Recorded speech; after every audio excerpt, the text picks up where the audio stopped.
Dans 3 jours, l'AFPA organise des portes ouvertes à l'attention des entreprises. L'AFPA, c'est l'association de formation professionnelle des adultes. Elle est née en 1949, juste après la guerre. C'est ce que vous nous disiez, Patrick Bernet, tout à l'heure. Vous êtes le directeur de l'AFPA Strasbourg. 60 ans après, qu'est-elle devenue? L'AFPA continue à former des actifs, que ce soit des demandeurs d'emploi ou des salariés d'entreprise. Nous accueillons à Strasbourg 2000 salariés, 2000 stagiaires tous les ans sur l'ensemble des secteurs que sont le bâtiment, l'industrie et le tertiaire administratif ou le tertiaire service. Dans le contexte économique que l'on connaît aujourd'hui, on imagine que les enjeux de l'AFPA sont réels. C'est fini les carrières que l'on passe dans une seule entreprise. On passe plus rarement, enfin plus jamais, pratiquement 40 ans de sa vie professionnelle dans la même entreprise. Il faut se Oui, former tout au long de sa vie professionnelle. tout à fait, d'où la réforme de la formation professionnelle, qui permet aujourd'hui aux actifs, que ce soit des demandeurs d'emploi ou des salariés d'entreprise, de se former tout au long de la vie, en utilisant le compte personnel de formation.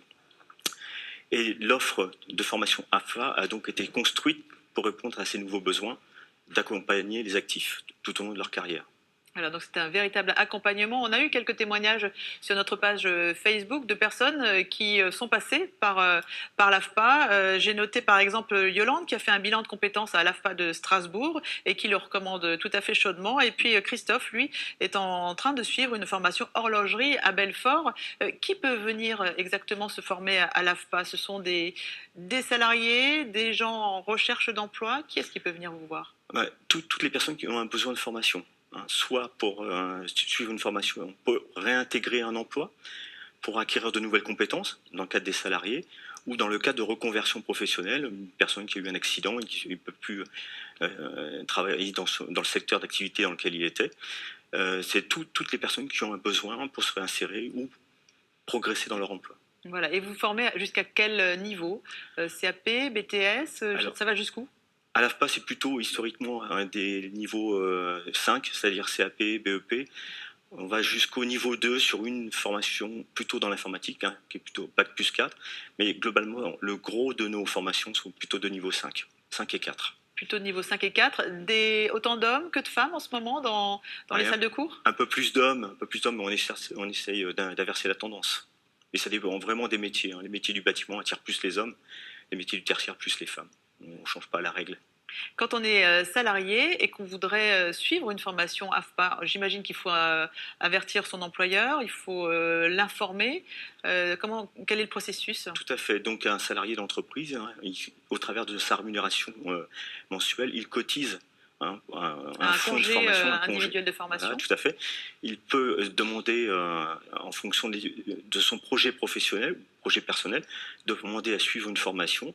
Elle sera financée ou pas par un organisme collecteur des fonds d'information. Et ensuite, il passera des tests donc à l'AFPA pour savoir s'il a les capacités à suivre cette formation. Et le financement, après, se fait par quel biais? Par le biais De ces organismes qui collectent les fonds d'information, dans le Alors, cadre des salariés. pour les salariés. Pour une région comme l'Alsace, qui est transfrontalière, est-ce que vous adaptez aussi vos formations à ce côté franco-allemand que nous connaissons ici? Tout à fait. Nous avons monté, en collaboration avec le conseil régional qui finance la formation des demandeurs d'emploi, des actions de formation. Alors sur Strasbourg et sous Forêt, où nous avons une antenne, nous formons des soudeurs franco-allemands et des monteurs qualifiés en équipement industriel. Nous avons aussi le site de Mulhouse qui forme aussi des stagiaires sur les métiers franco-allemands pour travailler en Allemagne. Dans 3 jours, vous ouvrez vos portes aux entreprises. Qu'est-ce que vous avez envie de faire passer comme message? C'est montrer aux DRH, aux chefs d'entreprise que voilà, vous êtes là pour les accompagner dans la progression de leurs employés? L'objectif, c'est de créer le réflexe AFPA, puisqu'historiquement, l'AFPA, c'est plutôt des publics demandeurs d'emploi, donc plutôt Pôle emploi qui nous adresse les demandeurs d'emploi. Aujourd'hui, la tendance des financements d'information publique diminue, et l'intérêt pour l'AFPA, c'est d'aller capter des financements des entreprises pour répondre à leurs besoins d'évolution de leurs salariés. Voilà, donc c'est une opération séduction. Séduction. On peut Et dire ça comme aussi ça. témoignages des entreprises qui ont l'habitude ou qui ont déjà travaillé avec nous, c'est de venir témoigner de tout ce qu'on a pu mettre en œuvre pour les accompagner dans la montée en compétence de leurs collaborateurs. Voilà, portes ouvertes jeudi 25 juin de 9 h à 13 h de l'AFPA. Pour en savoir plus sur l'AFPA, vous avez le site internet alsace.afpa.fr et puis des portes ouvertes grand public sont prévues au mois de septembre. Tout à fait, oui. Tous les mois, nous avons un jeudi une porte ouverte qui est communiquée auprès de Pôle emploi, de nos partenaires. Voilà, merci beaucoup Patrick Bernet. On va vous emmener maintenant